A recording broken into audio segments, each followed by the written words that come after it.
What a joy and privilege it is to address you as rector of this church. Today is a day when we as a group of people gather together in the presence of God, in the name of Jesus Christ, to reflect on the past year. It is a day to think of how we've worshipped, prayed, given, and shared as a spiritual family.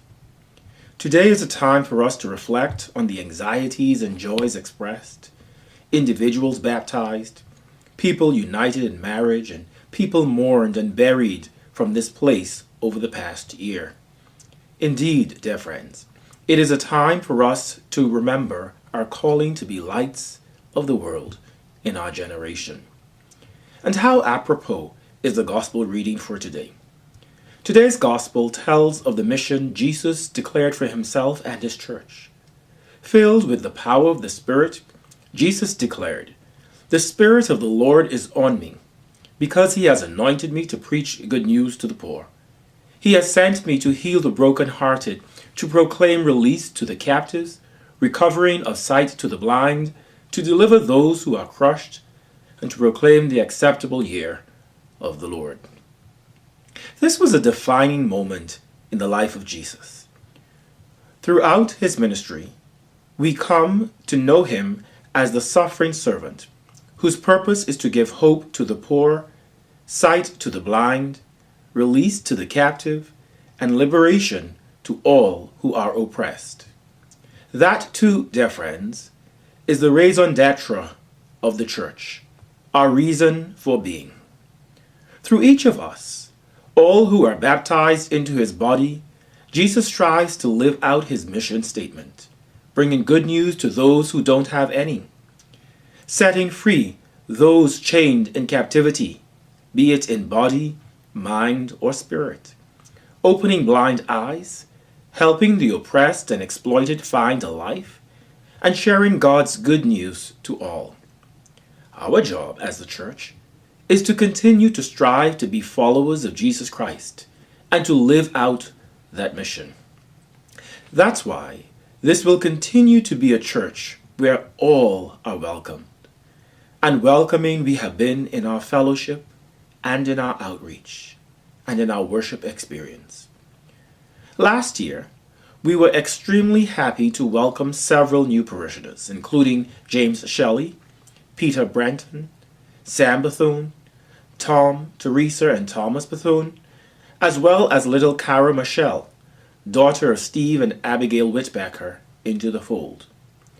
We are also delighted that they have joined our congregation and have assimilated well. Sam is now the leader of our book club, for which we are deeply thankful. And Jim is now enjoying Adult Forum. I'm sure Tony and Sheila are pretty glad. Both Jim and Peter have become chalice bearers. These families have already made a great impact in our church and on our church, and we look forward to their continued involvement. Please join me in welcoming them to our congregation officially. During the year, we also had 2 baptisms. Ava Elizabeth, daughter of Jake and Nikki Gunaris, and Evelyn Monica, daughter of Lisa and Alan Cheney, and granddaughter of the one, Bruce Johnson. They were both lovely occasions, and a reminder to us that each person is an important part of our life here at St. G's. Of course, they were both intrigued by your dashingly handsome priest. We also had several weddings throughout the year. Congratulations to Jim and Karen Held on the marriage of their daughter Sarah to James Turner, to Todd and Patty Lutton on the marriage of their son Nick to Kirsten, to Greg and Beth Hester on the marriage of their daughter Emily to Jesse Muller, and to Ryan and Christina Hagerman, friends of mine. I know your parents are glad to get rid of, I know your parents are happy that you're all married, but we are too. They were all beautiful and elegant weddings, and a great time was had by all. We wish each of you much love, joy, and happiness in your future marriage. One of our more notable celebrations was the confirmation of 14 of our youth. What a blessing that was. It is always a joy to see young people make a decision to confirm their walk in Christ. Our prayer is that God will continue to lead them into paths of righteousness and beside still waters, but also that they will seek and live for God all the days of their life. Our heartfelt gratitude is also extended to Bishop Knudsen, who officiated the Eucharist and confirmation and shared with us in that glorious moment. We also held an acolyte and lay readers retreat in March 2018. It was well attended and quite a learned experience for us all. The young, not so young, and the young at heart came together to better understand the church.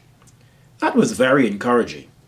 We hope this event will continue as a regular event for the acolytes and chalice bearers and lay leaders, and of course interested individuals.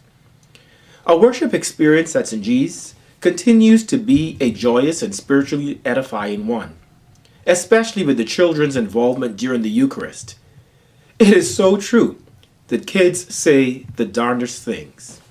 Their sheer honesty and energy adds so much life and vitality to our congregation.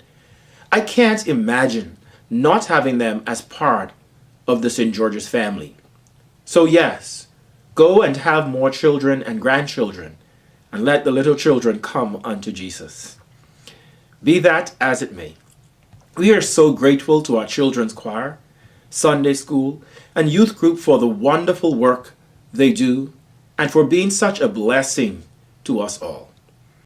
Our average Sunday service attendance this past year increased to 89 as opposed to 84 in 2017. During Lent, we conducted Stations of the Cross in which the children participated. We also had Mass on the grass during the summer months, and it was the best attended in my time here. We sat around the fireplace donated and built by Eagle Scouts Alex and Ben Ritter, and we engaged in much laughter and fun. My hope is that we can continue to celebrate in this way during the summer months. All other celebrations and accomplishments have been duly noted in the other reports, so I will not belabor them. However, while there were many celebrations in our midst, we also suffered and experienced loss. Unfortunately, Gail James, Sandy Duffy, Emily Durham, and Louise Holliday continue to struggle with illness and are no longer able to join us on a regular basis for worship. We continue to pray, however, for their healing. We also lost the Hines family of Florence, Grace, and Caroline, as Florence accepted a new job out of state. The Bond family also relocated to Pennsylvania, which has made it difficult for them to join us on a regular basis. These individuals and families were an integral part of our congregation, and we miss them dearly. May we continue to pray for their strength, guidance, and blessing in their new spiritual homes. Last year, we also experienced the unfortunate death of Ron Bond Jr. and Ernest Canohan, father of Leslie G. A memorial service will be held for Ron this coming year, and a funeral service was held for Ernest last year. May they rest in peace, and may God comfort each of their families and strengthen them in the days ahead. As I have mentioned in previous years, one aspect of this parish that I've always found to be inspiring is that often people step up at the right moments with the right gifts, energy, and experience to take on tasks. In the second reading today, Paul reminds us that we have the gifts to do this ministry and that we are not alone in doing so. In that regard, I say thank you first and foremost to God above for his many blessings and for the many gifts he has endowed this congregation with. I say thank you also to many individuals who have stepped up over the past year and shared their gifts and talents with the church. Many thanks to Leah Rayburn, who represented our congregation at Diocesan Convention this past year. Thank you also to Beth Hester, leader in our Stewardship Committee, but also for her gift to the parish that added brightness to the foyer between the office and the church. To our outgoing vestry members, Bruce Johnson, Nicole Wareham, and Jennifer Chrisman, thank you for serving. May God bless you all, and we look forward to your continued involvement in the church. Joining the vestry will be Beth Walsh, Nicholas Lutton, and Linda Goodman, and we look forward to their gifts and new insights. The vestry also bids farewell to Tom Custance, our junior warden, who has done a stellar job over the past 5 years. Perhaps he is appropriately named Thomas because he has become known as the light bulb man. Tom, on behalf of the vestry, I thank you for your astuteness, diligence, hard work, reliability, and supreme efficiency. You have served well, and we are eternally grateful for all that you have helped us to accomplish over the past years. Your work and services rendered were very much like another Tom I know. Shall we say, Tom Brady? Yeah, you were always on top of your game. Thank you. Replacing Tom will be Andy Cunningham. We look forward to what Andy will bring, and I know that he is eager to do so. So I ask that you keep him in your prayers as he undertakes this great work. To Ralph and Diane, the choirs for blessing us with music each week. May God continue to bless you as you gift us with the gift of music. And all of the commission heads who are incredibly gifted, creative, and hardworking, we say thank you. Your work continues to elevate St. G's to a place where people want to worship, where people enjoy worshiping, where people long to be a part. It's because of you I look forward to ministry many days. You help to make my ministry here an enjoyable one. To the vestry, thank you for your leadership and insight. You help ensure that we stay true to our values and be a parish of integrity. Of course, the work we do could not be done without the help of our beloved administrator, Joanne O'Brien, who endeavors her best to keep me on tasks and to keep us connected each week. Thank you, Joanne, for your warmth and hard work. Thank you to all those who substituted for her throughout the year, to Dottie and Diane, who did such a wonderful job. Every year, I am delighted to thank our talented bench of lay leaders, including Steve Blythe and Allegra Simonek, who work arduously to ensure that Sunday services run smoothly, the church is always well kept, and we always have enough people here to serve. You make my work that much easier, and ministry with you both is a delight. Our youth leaders, especially Dottie Lucas, Beth and Nancy Walsh, Mary Jo Custance, Andy Cunningham, and Andrew Fiacos, many thanks to you for the work you're doing with our young people. And of course to Diane Garrett, who has helped to lead and organize book club this past year. We are also thankful to the wider diocese for their continued financial assistance offered to our parish. And to you, the parishioners of this noble church, thank you for your undying support.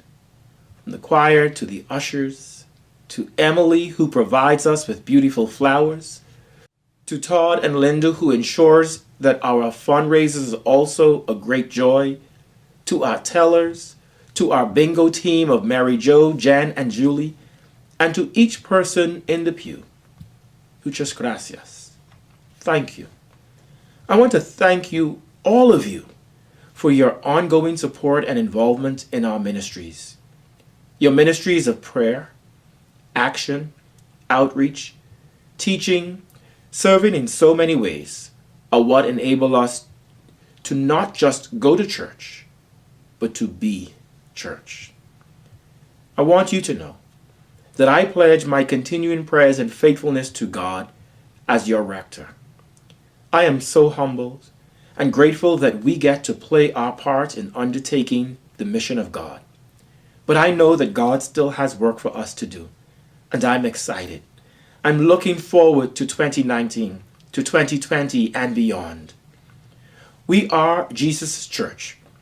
Our witness, including how we treat one another, how we love one another, is of utmost importance to the world. There is much more for us to do and to be in this world as we carry out the mission of Jesus. Of course, that requires a lot of planning, a lot of involvement, and I look forward to it with all of you.